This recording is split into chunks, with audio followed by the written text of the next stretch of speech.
We're based in Wisconsin. I live right smack dab in the middle of Wisconsin, Stevens Point. Make syrup a little bit farther north of there, Lang Lake County. You probably know where Green Bay is, at least, right? About 70 miles northwest of Green Bay. Fourth generation making syrup on that land. All of our families involved, our kids. And so I grew up making maple syrup. Some of my first memories, probably my first memory is sitting at a kitchen table with my grandma. It was probably March. There was a lot of snow on the ground, and we were poking holes in metal coffee cans to get them ready to tie the wires on to hang from spouts in the woods, right? So I've been doing this for a while, and over about the last 10 years, have been making infused maple syrup, and for the last 7 years have created the company of tap maple syrup around infused, barrel-aged cocktail maple syrups. We also sell pure maple syrup. All of those, although we differentiate them for our customers, they're essentially all an infused maple syrup process. So even though I talk about cocktail maple syrups, it's just a distinction from how it's used. Still infused maple syrup. So you see some of our syrups up here. There are a few others that we've developed since then, but typically on any given time, we probably have 10 to 12 syrups that we're selling. So we have about 45 minutes together. My plan is to kind of fairly quickly go through a few things related to infused maple syrups, process-wise, flavor and safety considerations, a little bit on the licensing stuff. Note I'm from Wisconsin though, our process is different. I know the super basics of Michigan, which is say not very much. But I'll touch on that a little bit. I hope that there's a lot of time for question and answer. That said, if you have questions while I'm going, feel free to jump in. But mostly I want to get to your questions and dig into kind of details that you're interested in. How many of you currently infuse maple syrup? All right, we got a few folks. That's awesome. So all of you who are doing that, feel free to also jump in with your experiences or counter to what I have to share. As I said, I've been doing this for a while. I've learned a lot. I would say, I've learned a lot as we started the process. I've learned a lot more in the last couple of years, kind of formally going through some of the food safety requirements. I can't know this because they don't share this information, but I think we were the first licensed infused maple syrup company in Wisconsin. And I'll distinguish that from companies that have added flavors in like other syrups and mixed with maple syrup, right? So before us, there were people doing a blueberry maple syrup, but it was blueberry syrup kind of half and half or mixed with maple syrup. So they were before us, the infused process. We kind of developed with our food safety folks. It was not a fun process. I'm glad we got to this point. I remember early on, just as a bit of a prelude, we got initial licensing, and about a month later, our food safety person came back to us from the state and said, I was just reviewing all your documents, and why is the pH of your maple syrup at like 6.5? It should be 9. And I was like, what are you talking about? Like, this is like I have all kinds of documents. And she had no experience with maple syrup, turns out. And so it was a whole kind of process to work through this with her, but we're at a much better point now. And this is becoming, pretty standard for sure. All right, so infused maple syrup process, pretty simple and straightforward, but the general starting point, I don't know anybody who has a process that's different than this, so if you do, jump in. But we start with pure maple syrup after it's already come off the evaporator, pan, whatever. In my case, in our operation, we tap about 1,000 trees, make syrup from about 1,500, and then I also buy syrup from a number of partners. all of that during the season goes into barrels, steel drums for storage. I don't do any infusing during the season because the season's too crazy. So it just gets stored. So the process that I start with is, we're starting with pure maple syrup. That gets reheated, an ingredient or ingredients added to it. And then those ingredients cook in there for a while. I'll come back and fill in details here a little bit, but then filtered out and bottled. Right? So again, start with pure maple syrup. In all of our syrup, I'm heating that back up. I don't go all the way to the boiling point. Depending a little bit on the ingredients, I'm heating that up to 190 to, some of them I'll go up to 210 maybe, 205, 210 maximum. On those upper level temperatures, the reason I might be going up in that level, cinnamon is one of those, is that there are oils in that ingredient that I'm trying to extract that I might not be able to get out at a lower temperature, right? So espresso, that I go to about 200 degrees, so 200, 190, 200. Some of the other ingredients I go a little bit lower because of how heat plays into kind of the flavor of those ingredients. We make a maple syrup out of the mash of the bitters process. That has vanilla beans, cassia, which is a bittering agent, anise, and a few other things. And if I get up to about 210, it starts to get very much like molasses flavored. Right? And so you kind of have to play with these things to figure out, like, what is the point where you can extract as much flavor as possible and not get, off flavors. Another thing, I'll talk a little bit more about this in the next slide, but you're also dealing with the sugar content, right? And so the closer you're getting to the boiling point and driving off more water, you're potentially creating other problems, right, in the infused process. So you have to be careful about that, but I'll come back to that. All right? The ingredients that I use what I would say whole natural ingredients. I know there are some folks who will use infused oils or tinctures. In everything I do, it's full ingredients. So blueberries made out of frozen blueberries, right? Cardamom is ground cardamom seeds. Again, you can play with those things. You could try different syrups. It's kind of outside of my realm of like how you go with that. I do that mostly so I can control the flavor, and so I know kind of where those things are coming from and what the quality of the ingredients is, right? Next step, after I get that heated to the flavor I want, I then filter all of the solids out of that. And I do that a couple of different ways. Some of them you'll see up here. These are just the Orlon pre-filters, the funnel filters. Most of my syrups, because I'm already starting with filtered syrup, I'm dealing with pretty clean stuff. I just need to get the ingredients out. I'm not like going through a full filtering process. So the vast majority of what I use is just a simple pre-filter, double layered.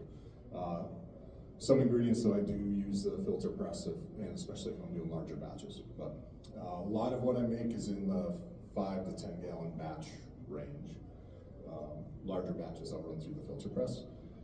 Note about filter presses though, depending on what ingredient you're using, you can really mess up a filter press, right? Which I've done. I've stuck some cinnamon shards in the membrane of the filter and plugged that thing up in a couple of different ways. So if you're, again, depending on the ingredient, if you're using a filter press, you probably want to do some pre-filtering, right, of the large pieces. So you want to be careful about that. And then the last step is bottling, right?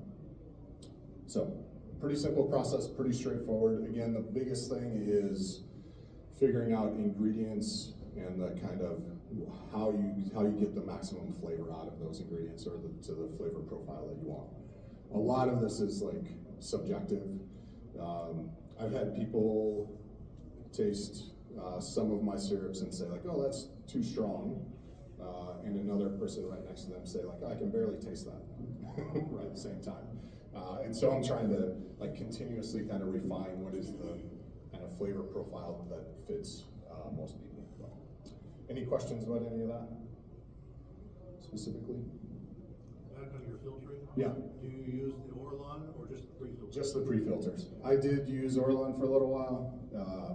That was a bit of a disaster, just because in small batches, they absorb so much of the syrup, and then you're dealing with that mess. So I just use the pre-filters. Yeah. And I've not run into any significant issues in any real way. You know.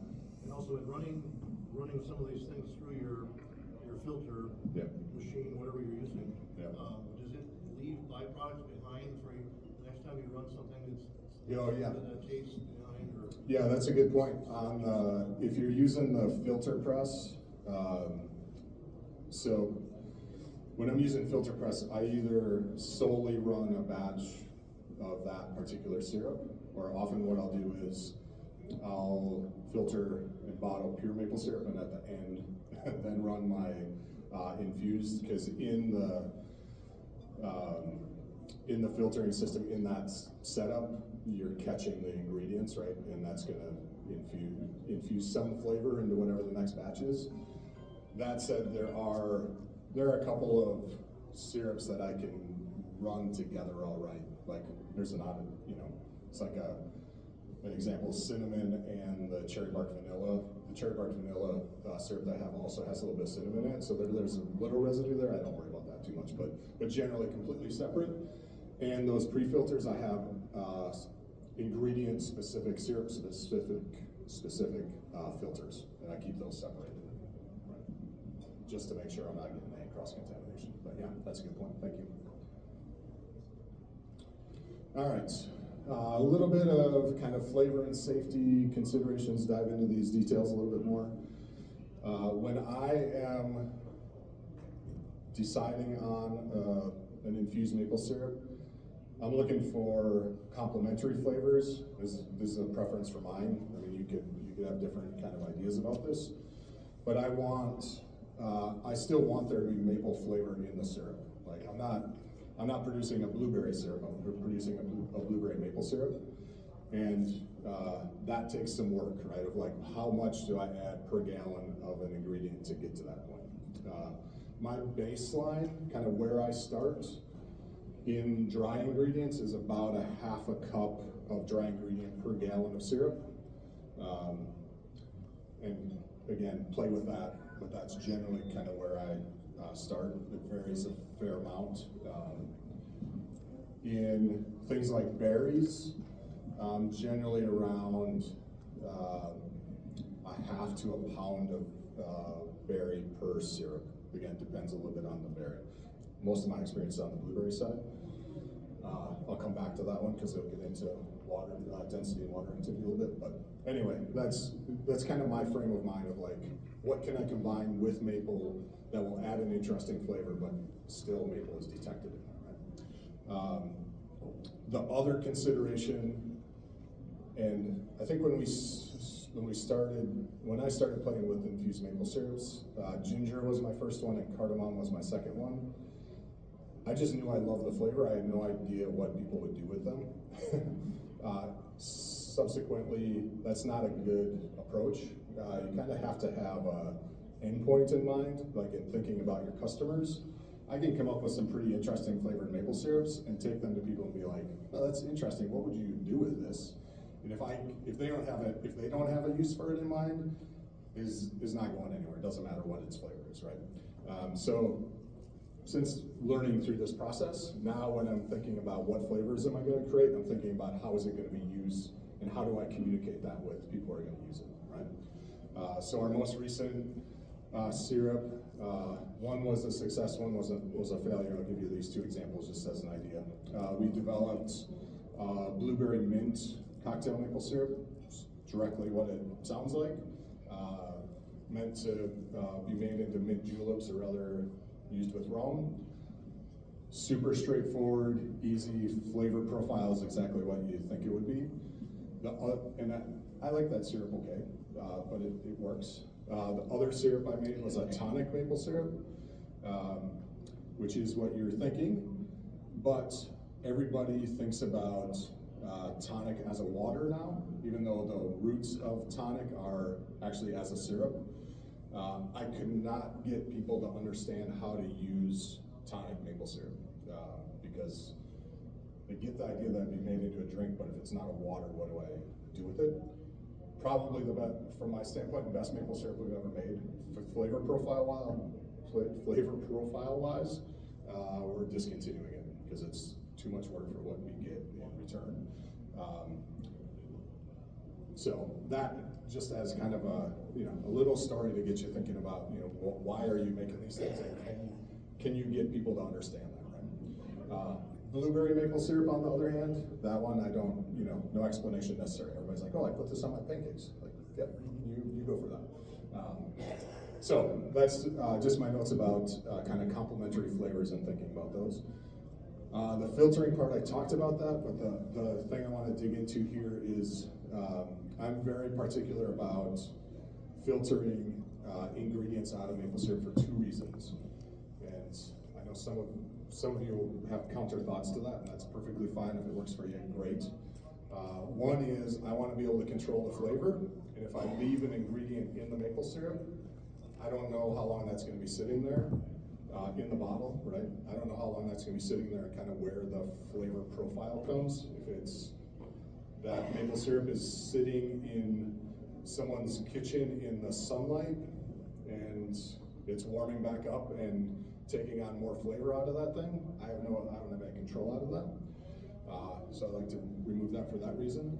And then the other part is what I've learned from a little bit of food science and the ability of yeast in particular to withstand heat when they're attached to other things.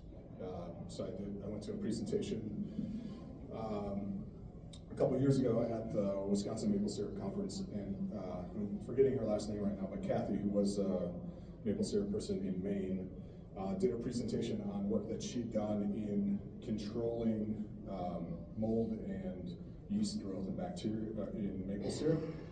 And when there was any organic matter in the maple syrup, there were some spores and organisms that could persist past 190 degrees. And they basically get burrowed into the organic matter and don't get as affected by the heat. And so for me, that was like, I don't want to deal with that, right? And again, if you do it and it works, great. I just don't want to take that chance of having mold growth on maple syrup or any other things growing on it because I left something in there. So those are two reasons I filter. Temperature, I talked about a little bit. That's mostly around kind of the two things of extracting flavor and understanding kind of the, in a sense, the chemistry of the ingredient that you're using. And again, you don't have to really understand the chemistry of it. You just have to play with things to figure out at what temperature does flavor come out, and at what point does it go off, right? And so you can play with that. But the other part of temperature is kind of twofold: food safety wise and density related, right? So again, if you're bringing your maple syrup back fully up to boiling, you're driving off more water, you're creating a more dense maple syrup. If you're already using dry ingredients, you have the potential then for crystallization after bottling, right? So I don't like to drive off too much water in that, so I'm almost always not getting to the boiling point again, when I reheat that syrup. So that's part of it. You do want to get at least above, I would say 190 degrees. Food scientists will say at least 180. But our target point for bottling is about 195 degrees. So you want to be somewhere in that realm. The smaller the bottle you have, the closer to 195 or slightly above that you want to be, right? If you're using 2-ounce bottles and you're bottling at 180 degrees, by the time you get that in there and adjust to the glass temperature, you're probably in the 170 degree range, which is below temperature that'll kill off stuff you don't want in there, right? So anyway, you want an elevated temperature in that 190, 195 range when you're bottling, but you don't want too high, right? You also have if you're up in the 200 range after you filter, you can go above 200 before you filter, but after you filter, then you potentially get sugar, sand, niter buildup, right? So those are important considerations. And then that gets into this idea of density water activity. One of my interesting experiences with our licensing agent was that she said initially, and this is accurate, but she said, because you're adding something to maple syrup, it's no longer pure maple syrup. I fought that for a while, I lost. I get it, it's not pure maple syrup, it has flavor added. But she said, because you're doing that, bricks cannot be your measure of food safety. You have to use water activity. And water activity is kind of a standard used in the food industry. 0.85 is the standard. Water activity above 0.585 means that there's enough water available for bacteria yeast growth. 0.85 and below is considered safe. So I did a lot of water activity testing for several years, continued to correlate bricks with water activity, and got to the point after about 4 years that she allowed me to no longer do water activity because there was solid correlation. It's slightly loose, it's not a one-to-one correlation, but generally if you're at 66 bricks, you're safe, 0.85, 0.84 kind of water activity. I actually continue to do water activity just because I'm a little anal about the safety part of it, and I want to know for sure, so occasionally I'll check that. But just note that you're going to mess with the density of the maple syrup when you add stuff to it. So if we take the coffee example, coffee is a pretty dry product, as is cinnamon. They're going to pull a little bit of water out of your maple syrup. So if you start out with a syrup that's at 68 bricks already, you're probably going to get to the point where you're going to get crystallization in your bottle. So for those syrups, when I'm infusing those, I'm using a 66, like the bottom, like a light, like just a syrup, so that when a little bit of water gets extracted from that, I'm still all right. You can also carefully, I've learned this the hard way too, you can add some water during that process to balance that out. You have to be pretty careful with that though, because you can easily add too much water and not get it fully mixed up and believe that you are at the right bricks, and ultimately be under and get a fermented product. So that's on that end. On the other end is dealing with things like blueberries, which are kind of the bane of my existence with this, because there's so much water in them.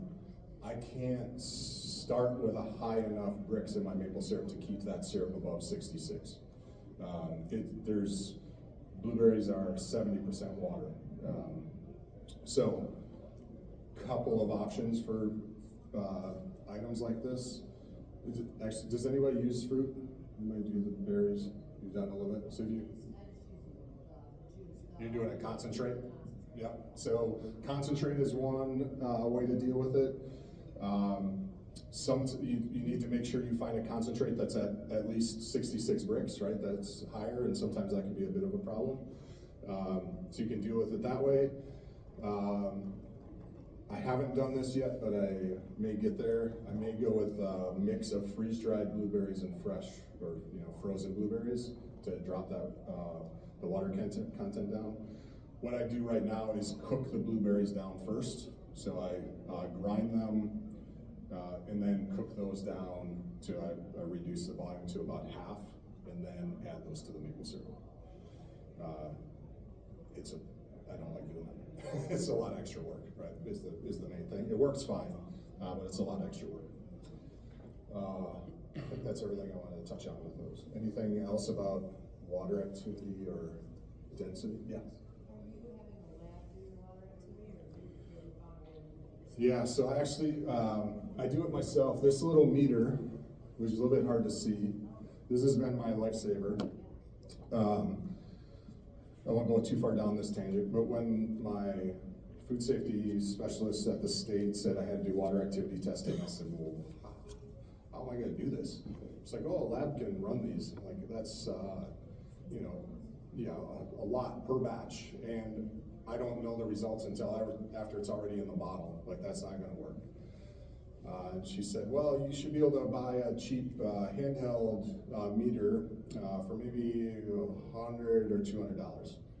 She gave me a recommended brand. They were $1,200 to $3,000. I was like, that's not gonna happen. So I just kept searching and I landed, this is the craziest thing. That meter cost me less than $100. It got shipped from China. And I was like, this is not gonna work. I mean, there's I forget the brand now of the like standard water activity meter in the US, but it's like a substantial piece of equipment, you know, so I've been like reading about all this, and then this thing showed up and I was like, that can't work. It's been amazing. I've compared it to, so I have standards that I run in it, and when I do a new syrup, I still do a batch of that to our food testing lab. It's good. It's like, the accuracy is slightly less. Like they go to they go to the thousands. This only goes to hundreds, but I don't need that full accuracy. And this now is 6 years old. So if you're interested, I can get you in touch. The other funny story about this coming from China, when I asked for it, ended up having an email conversation because it was en route, and I was talking about the standards that I needed to correlate it, right? So you need to have some standard to make sure it's reading accurately. And they kept telling me that it came with it. And I was like, when I read through it, it didn't say anything about coming with it. It came with a petri dish in which you could put the standard, but we went back and forth for weeks of like, no, it's there. I don't, turns out, you know, language barriers, the translation was they had the dish to put it in, but not the standard. So once I figured that out, then we were in good shape. But anyway, it's been an amazing meter, but yeah. So you would use that while you're in your state of development, and then you would, once you get it to what you think is post-water activity, you would send it to the lab. Yeah. For documentation. Yep, exactly. So that saves you money on. Yeah, process-wise. And then I run this on most batches as I'm bottling, just as a kind of final confirmation. I do bricks and water activity, and probably more than anything now, still like the argument against the food specialist to say like we could have just been doing bricks all the way along, but anyway, I still do both. Is it a cold test or hot test? How does that work? Yeah, this one is cold, I think it's this one, and same is true, I use densiometer for bricks measurement too, so those are both, that one's below 86. This one I think runs best at about room temperature, like 75 degrees. So I actually will pull the sample, the petri dish that they gave me to put the samples in is still there, cap that to make sure there isn't evaporation, and just set that aside to cool, and then run that. Yeah, the really fancy meters you can do, I mean, you can do continuous, but you can do hot tests, which if you're in a large production would be necessary, but for me, this works pretty well. All right, a little bit of licensing. I've touched on this a fair amount, so I won't go too much more into detail. My understanding of Michigan is that it's gray. If you're not selling more than $15,000, you're probably good by the cottage food law. I could not find anything specific to infused maple syrup process licensing. And so if anybody has information about that, you can please jump in. But generally, because you're moving outside of pure maple syrup and you're playing with the process, there is a two-step process, and this is true of most states. The thing that I learned about this, so when I said I was probably the first licensed infused maple syrup business in Wisconsin, I was not the first business making infused maple syrup. Most of them are not licensed though. required to be, no one is checking. Unless you get a complaint, in Wisconsin at least, no one's out there saying like, oh, look at this product, I've never seen this before, oh, do you have a license? It doesn't happen.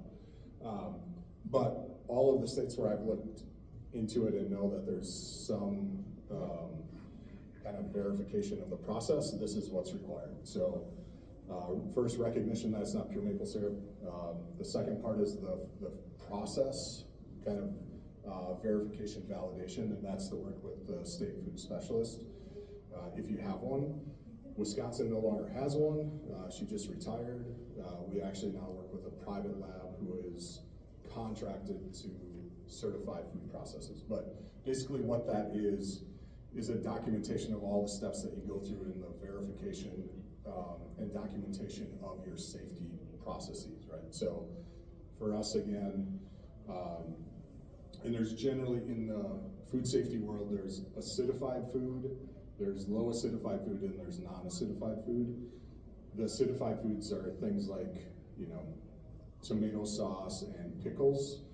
That's a completely different process.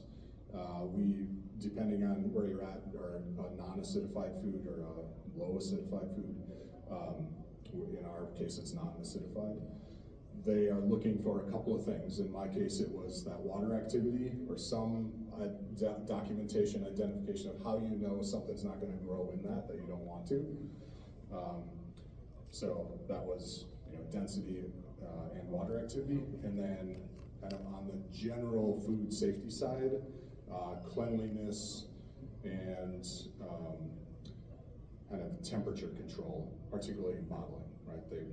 We had to set a minimum bottling temperature, which for us is 180 degrees, right? So that's basically what the process verification is. And you basically lay that all out. Like we talked about, in some cases they'll ask for lab samples to verify that you're meeting whatever they're going to set up as their requirement. For me, it was water activity. Now I can just do that bricks-wise, so I can just document bricks. And then sometimes they'll ask for other characteristics, like my person asked for pH, even though it wasn't relevant in this situation, but they wanted to make sure you weren't falling into a different process, is basically what it was. And then they send a letter back that says, yeah, all this looks good. And then the next part of that is, in our case, it's a state inspection.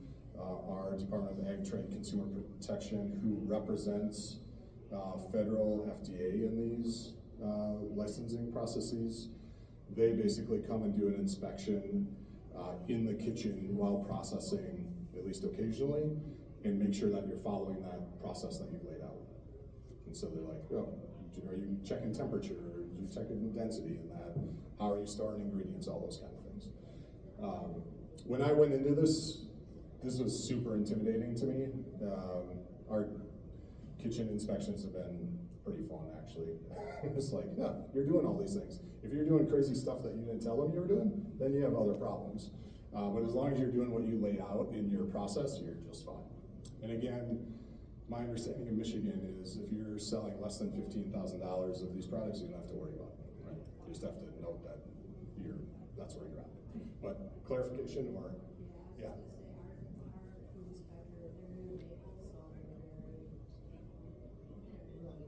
Are they tough? Yeah.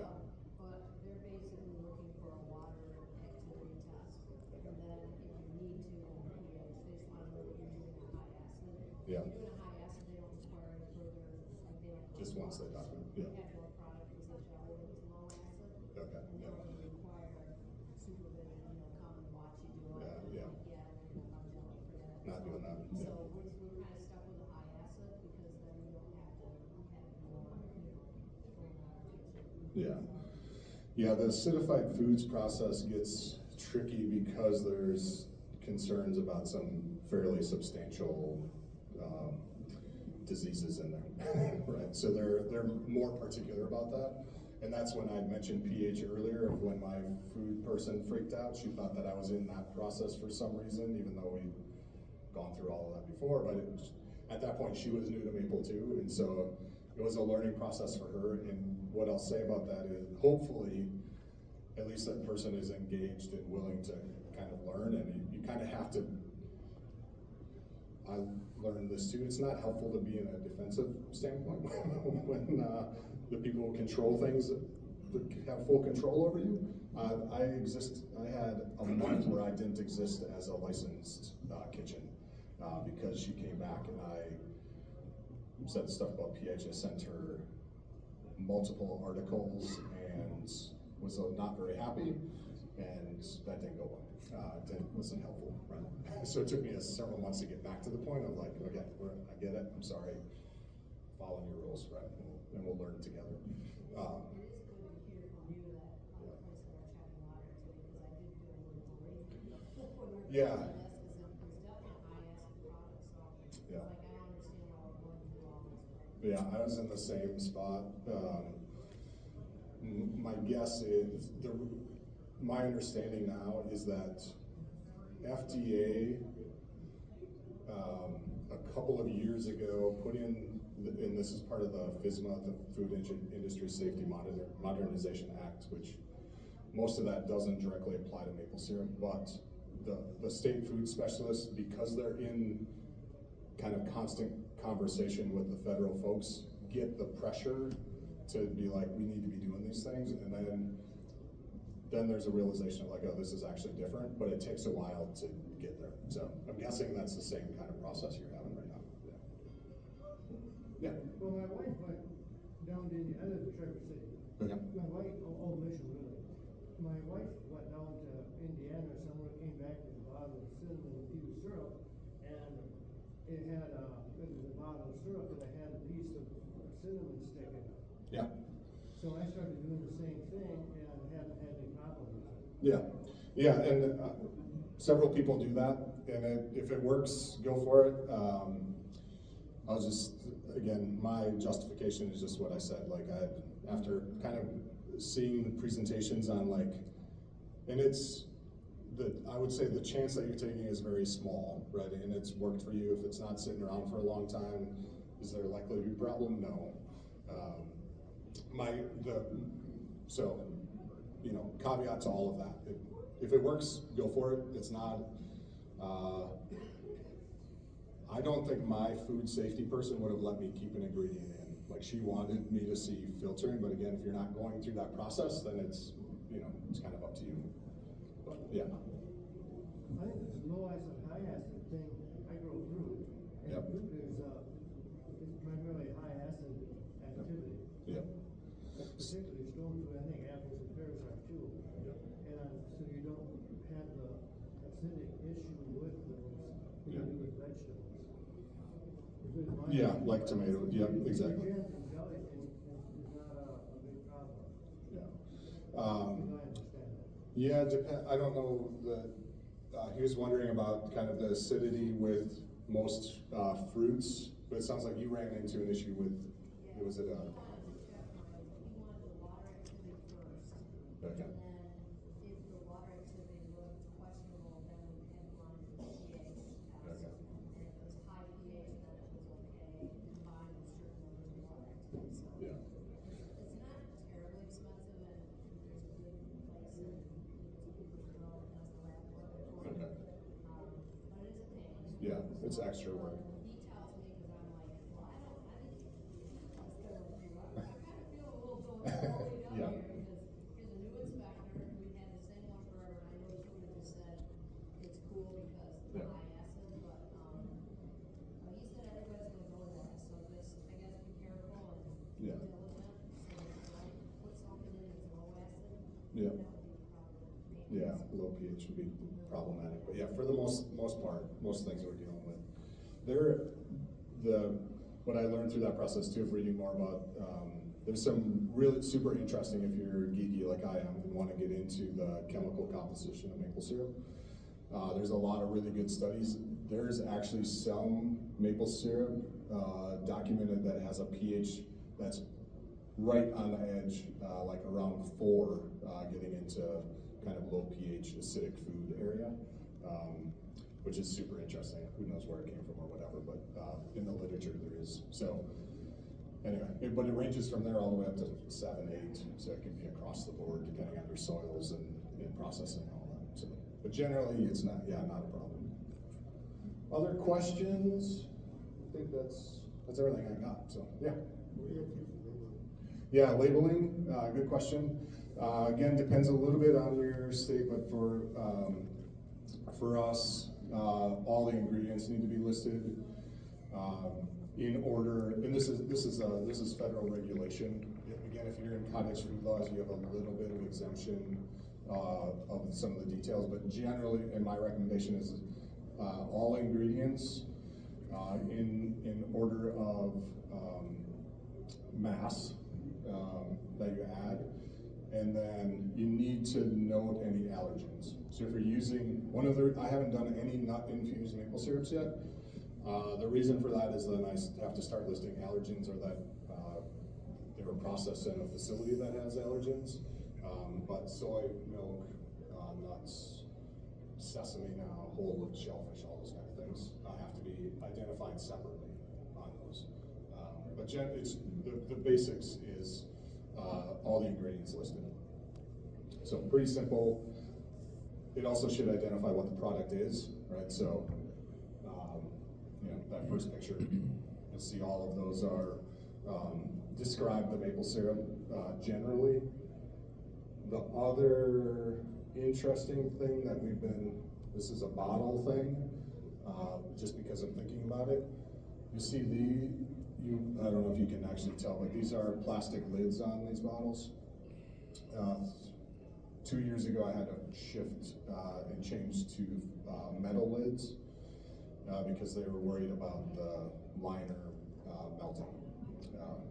Had gone through all kinds of approvals, got to that point. That was also you have a month, otherwise you need to shut down. So anyway, I now have all metal lids. I know, as again, I'm not worth fighting. So another part of just kind of how it gets packaged. Yeah. If somebody were to start out adding this into their product mix, what would you say to the 3 or 4 flavors with Yeah. general customers? Yeah. Blueberry. Yeah. Cinnamon is our top. Blueberry, and then ours goes back a little bit, but cardamom is up there for us. Cardamom is a pretty unique flavoring. I have syrups up here that you can try of ours, so you're welcome to do that. Are we at time? Time are we at? Yeah. Cardamom, yeah, sorry. We are getting closer. So cardamom is a Middle Eastern spice. You'd recognize it from chai tea, but very unique. But that's one of our top ones. You kind of have to know your audience a little bit if you go that route. But I'd say cinnamon and a fruit one, and maybe vanilla somewhere there. I don't do a vanilla, but Is it jalapeno flavor or pepper of some sort? you could. So yeah, potentially. We have a spicy syrup. I didn't bring that. Interestingly enough, it's red pepper flakes, which is a little bit easier entry point. Spicy is hard. Like I've had people go crazy from our red pepper maple syrup because it was so hot they couldn't. I should have told them that they shouldn't have put that in their mouth, kind of thing. It's nothing. So I'll just say spice is hard. It can work. You kind of have to figure out where a middle ground is. With the spice, would you still use a half a cup of dry ingredient to a gallon? I would start there and then see what makes sense for you. Have you heard of anybody that had bourbon infused Yeah. syrup, or even bourbon stays that they put Yeah. into the Yep. the jar? There it is. Oh, here's our whiskey barrel aged syrup. So I didn't touch on that much, but yeah, you can do that a bunch of different ways. Barrel aging is the most common, but you could use staves kind of in there, and then filter that out. I wouldn't just add whiskey to your maple syrup. You get into a whole nother classification of things, but people would like it. But anyway, that's common. And in a sense, it's an infused maple syrup, right? I mean, the interesting thing about it is if you if you want a kind of easy entry point, from my standpoint, the barrel-aged syrups are getting a little bit kind of like saturated. Like that's the most common thing that people do with maple syrups. I don't know that I would start there anymore, but it's worth playing with. When I started that and was going through all the infused maple syrups, my food safety person said that you're fine. I don't need to know about that one. And I was like, well, it's the same process.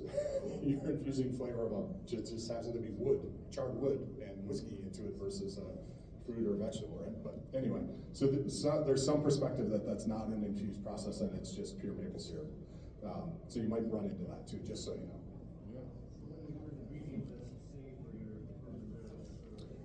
It just says pure maple syrup aged in whiskey barrels. Yeah.